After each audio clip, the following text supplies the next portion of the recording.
Good morning, student. Today we will learn the contract of sales, that is a part of Sales of Goods Act 1930.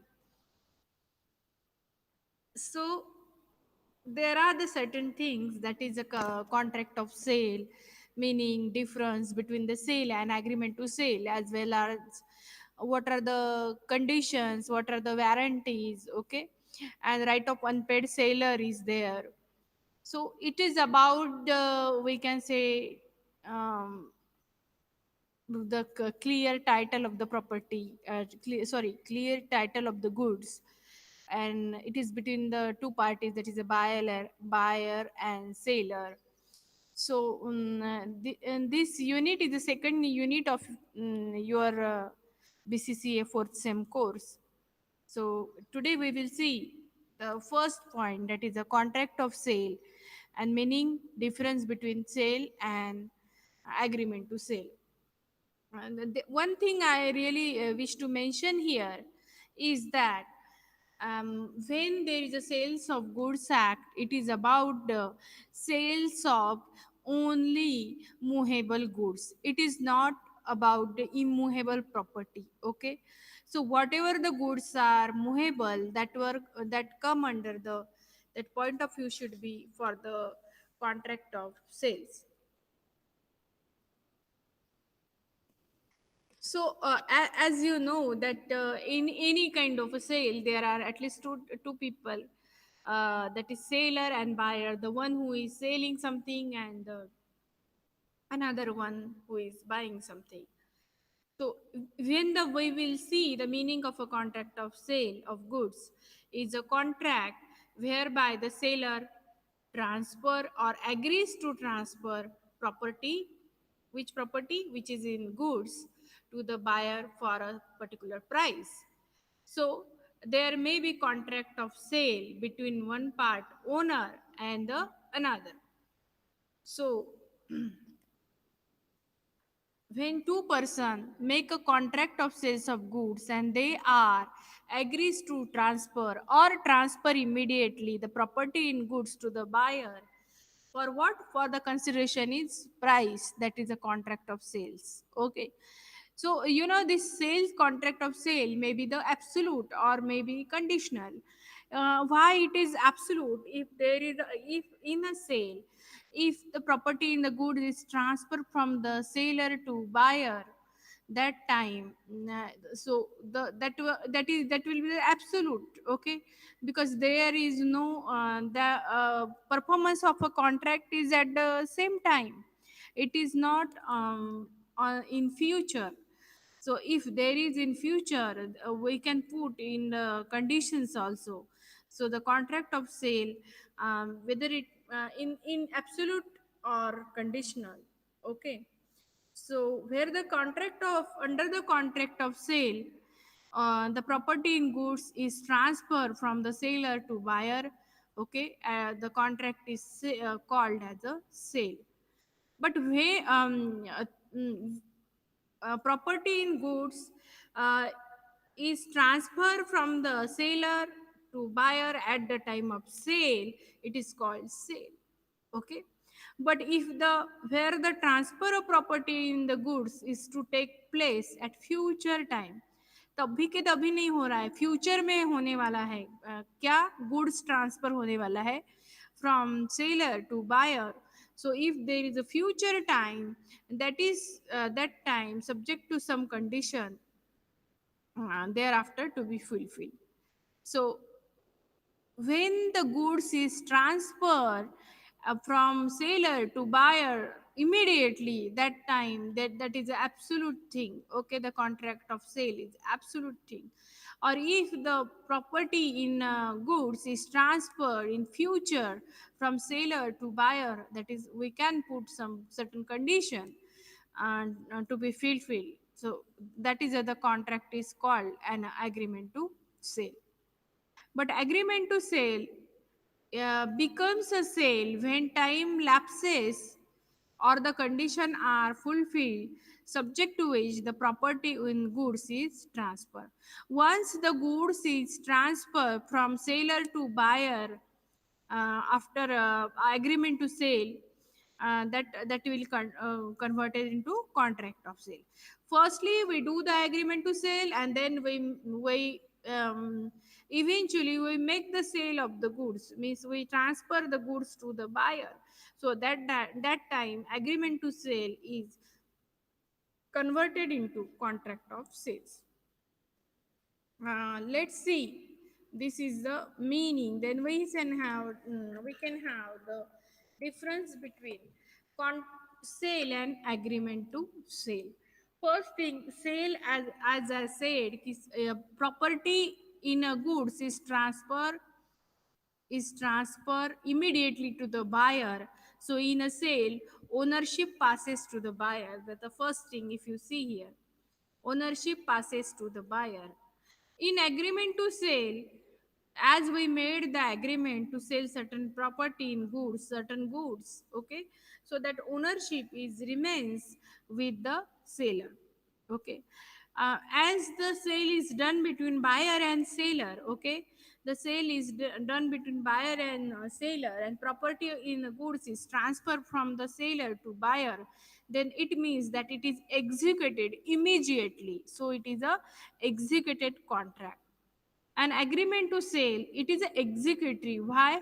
Because we make the agreement to sale, and the and that execution is in future. So it is a not executed contract, it is a executory contract. Risk of loss fall on the buyer. Obviously when the goods are immediately transferred from the seller to the buyer, the risk of loss falls on the buyer. In agreement to sale, the goods are with the seller, okay, because they just made an agreement to sale. So the risk of loss fall on the seller. Seller cannot resell the goods, but seller can resell the goods. In case of a sale, if you sell something to somebody, that time you cannot resell the same thing. Okay, you cannot resell that product which is bought by the buyer. Okay, so but in seller can sell the goods, because during that agreement, if there is some thing happen, so seller can sells the goods to third party. In case of a sale, it can be in case of existing and specific goods.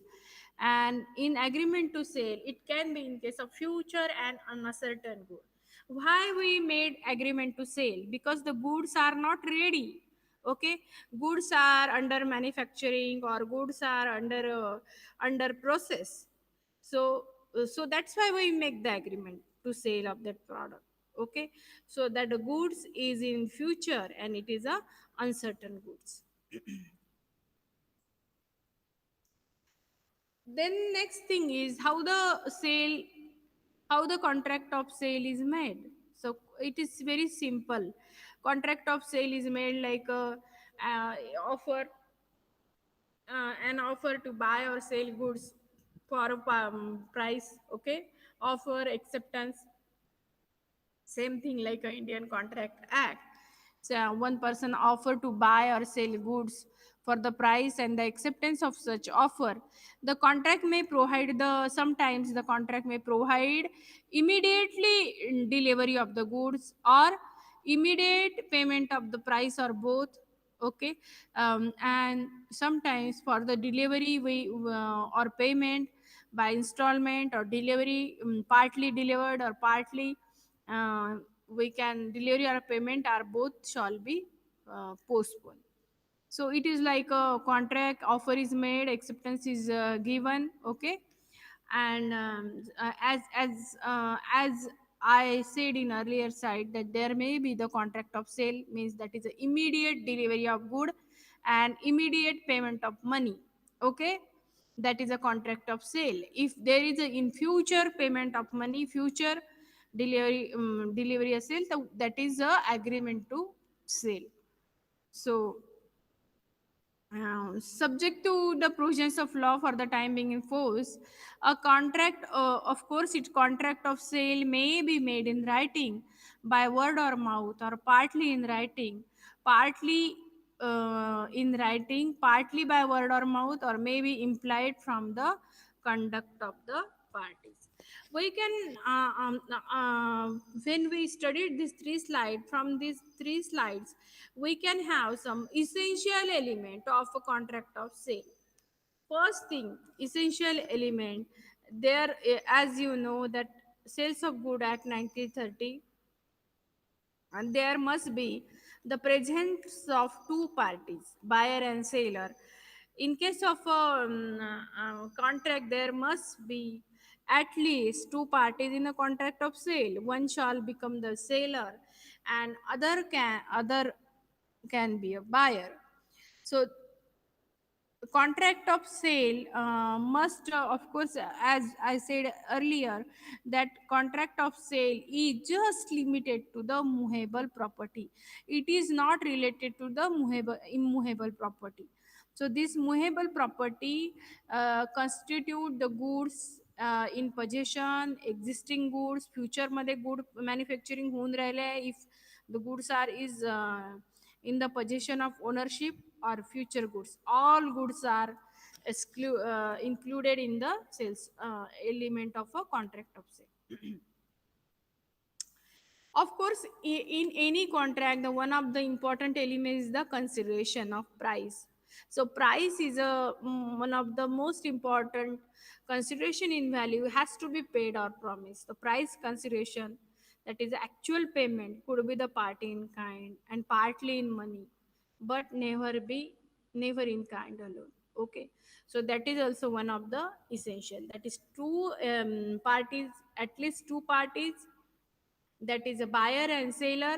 Then a price is a consideration, that is second element. And third element is, as I said, it is not necessary that goods are ready to sell. Okay, goods may be under process, goods may be not a certain, it is not ready, but we can have the agreement to sell for such future goods. So there may be chances the goods are ready. Okay, first chance, there may be chances the goods are in the possession of a seller, or goods are under process, or it may be future goods. That all goods will come under the Sales of Goods Act. Then ownership of property goods must change from the ownership must be changed. Okay, from the seller to buyer. The contract of sale, like we saw the elements of contract, the offer is has to be made, and that offer and acceptance has to be given, and it should be accepted by the buyer. The contract of sale, as we had seen, that contract of sale may be absolute or conditional. Okay, if there is certain condition in contract of sale, in agreement to sale, that in and that sale is called as a contract of sale conditional. So the other essential element of contract that we have to already seen must also present here. The crucial element of the contract, um, like a lawful consideration, lawful object, competency of parties, are should be legal, and it should be have to be present like any other contract. We had seen the essential requirement in Indian Contract Act, in my Indian Contract Act lecture series.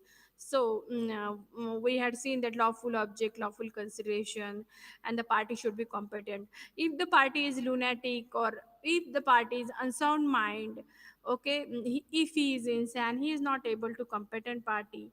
Object should be legal, the consideration should be legal. So and these are the essential element of contract of sale. So we had seen the meaning of contract of sale and difference between agreement to sale and contract of sale. Okay, and essential element of contract of sales of goods act. So thank you very much, students. In next lecture we will see the conditions and warranties which is given in a Sales of Goods Act 1930. Thank you.